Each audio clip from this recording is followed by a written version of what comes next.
vamos a ver el reinado de Felipe II. España se consolida en Europa entre los años 1556 y 1598 fue, ¿no? Carlos V, vamos a decir que en 1556 abdica, o sea, le cede la corona a su hijo Felipe II y gran parte de sus dominios, que son las posesiones españolas y los Países Bajos. Eso se lo da a su hijo Felipe II. Y la corona imperial quedó en manos de su hermano Fernando. Durante el gobierno de Felipe II se afirma la presencia española en Europa y España es principal potencia mundial. Tiene importante recaudación por todo el oro y metales preciosos que estaban viniendo desde América. Vamos a decir que fue un monarca bien español. ¿Qué quiere decir esto? Que los primeros años de su reinado, él siempre estuvo fijado en España. Y la diferencia que, por ejemplo, con su padre, que era un hombre que iba siempre a caballo y que intervenía personalmente en todos los conflictos bélicos, en todas las guerras, en todas las batallas, Felipe II, era un hombre más de escritorio, que él quería que todos los temas del reino pasen por su mano. Por eso él recibe el sobrenombre del rey, el rey papelero, o también el rey prudente. Vamos a decir que los primeros tiempos de su reinado fue tranquilo, a diferencia de los de su padre, que siempre tuvo problemas. Y vamos a ver que después, durante su reinado, él tuvo varios enfrentamientos que fueron conflictos heredados de su padre, ¿no? Lo vamos a separar en conflictos internos y en conflictos externos. Él se dedicó mucho siempre a querer ser la mano armada de la Iglesia Católica y defender la religión católica por medio de las armas. Entre los conflictos internos en España está el levantamiento de los moriscos y el levantamiento de los Países Bajos. Fueron problemas religiosos, pero que también hubo acá crítica a su centralismo. ¿Qué es el centralismo? Es que todo lo tenía que él manejar, todo centralizado, todos los asuntos del reino pasaban por él. ¿Qué fue los moriscos? Los moriscos eran los musulmanes que en la época de los reyes católicos, 1492 si recordás, se convirtieron al cristianismo, al catolicismo, como para no ser perseguidos. Durante el reinado de Felipe II hubo mucho malestar en esta comunidad porque él sacó leyes donde se prohibía la lengua árabe, muchas costumbres musulmanas también las prohibía, les había empezado a dar impuestos muy fuertes y esto afectaba ya que los moriscos se dedicaban a lo que es el comercio. Entre 1567 y 1571 se llevó el levantamiento de Alpujarras, que era las Alpujarras, que era una región montañosa, donde los moros pretendieron levantar un reino musulmán. Pero bueno, este movimiento fue combatido y fue derrotado por Juan de Austria, el hermanastro de Felipe II. Y después otro levantamiento interno fue el de los Países Bajos. Estos eran los protestantes. Los Países Bajos siempre tuvo conflicto con los monarcas católicos, se oponían a la política central y al catolicismo de Felipe II. Había mucha recaudación de impuestos muy fuerte hacia ellos y también le prohibía la práctica del culto protestante. El enfrentamiento se produjo en una región calvinista del norte de Holanda. Calvino era un reformador protestante como Lutero, que vino un poco después de Suiza, ¿no? En la lucha se quiso independizar de España, se destacó Guillermo de Orange. La contienda se mantuvo durante el reinado de Felipe II, quien siempre mandaba diferentes representantes para sofocar esto, pero sin ningún resultado.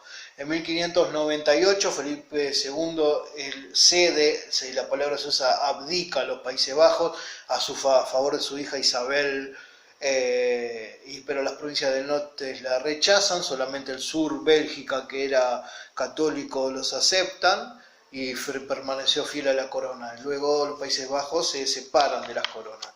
Esto era en cuanto a conflictos internos. Conflictos externos tenemos varios, muchos. Vamos a hacerlo quizás en dos partes. Eran conflictos con otras potencias, a veces también religiosos los conflictos y también de política, ¿no? Por la pugna de Europa. Con Francia siempre hubo una supremacía, una rivalidad por la supremacía continental, quién se destacaba en el continente, aunque también hubo una guerra religiosa en este lugar, ¿no? Siempre se mantuvo la rivalidad entre Francisco I de Francia y Carlos I de España por la búsqueda de esa supremacía, y pasó esto a sus hijos, ¿no? Comienza el reinado de Felipe, invade Francia por el norte, luego hubo varias batallas victoriosas y se firma el Tratado de Paz en Chateau-Cambrésis en 1559. Fue esto un hito para la consolidación de Europa, de España en Europa, donde más se destacó, ¿no? Luego hubo un símbolo de reconciliación casando a Felipe II con Isabel de Valois, hija de Enrique II. Ahí hubo un poco de paz. Luego, posteriormente, un tiempo después, Francia estalla en guerra de religiones, pero estaba encubierto esto de la supremacía. Se enfrentan con los hugonotes. ¿Quiénes eran los hugonotes? Eran protestantes que seguían las ideas de Calvino. Entonces, en Francia hubo conflicto entre los hugonotes y los católicos, y por el control del Estado, ¿no? Los hugonotes querían un Estado protestante, calvinista.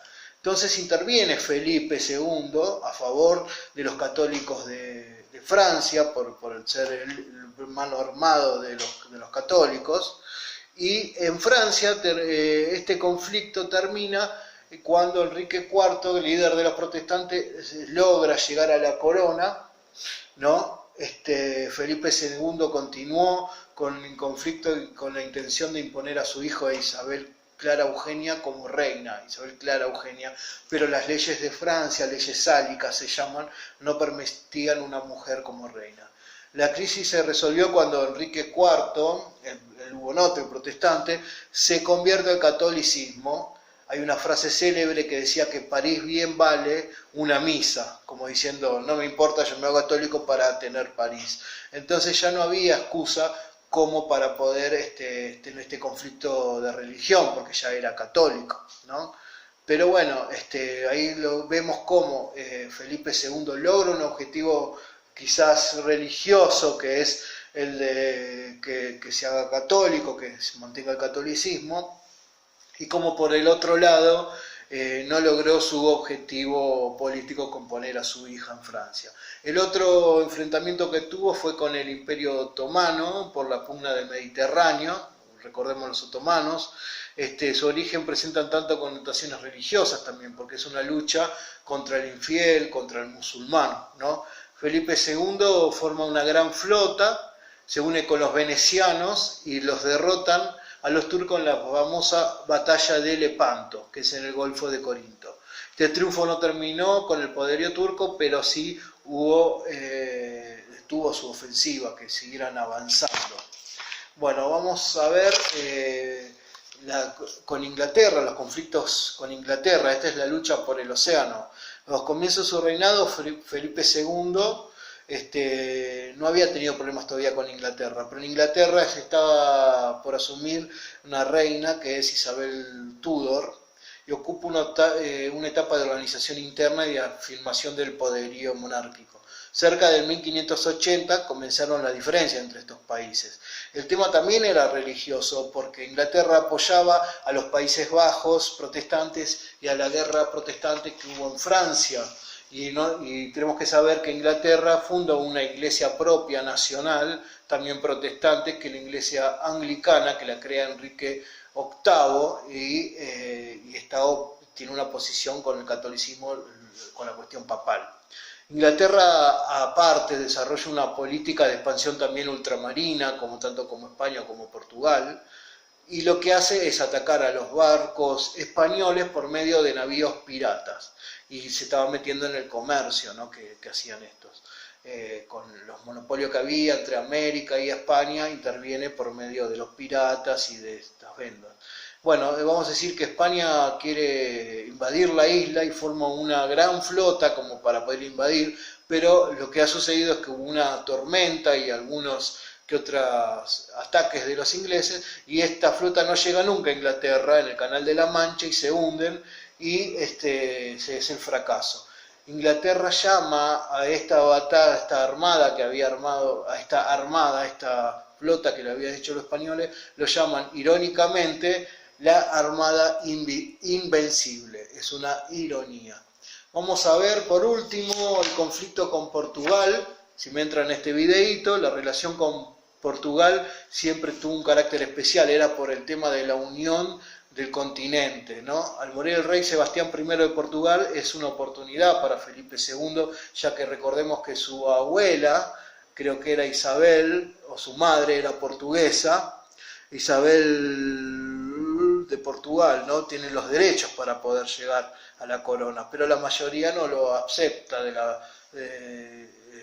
no es muy aceptado, pero supo manejar diplomacia, con recursos diplomáticos y económicos, logra que la mayoría de la nobleza y la burguesía de Portugal lo acepte. Finalmente ocupa Portugal en 1580, tiene que nada más que resistir tiene que sofocar ciertas resistencias nacionalistas, y en 1581 Felipe II fue nombrado rey de Portugal. Se realiza así el viejo sueño de la unión peninsular que tenían los reyes católicos.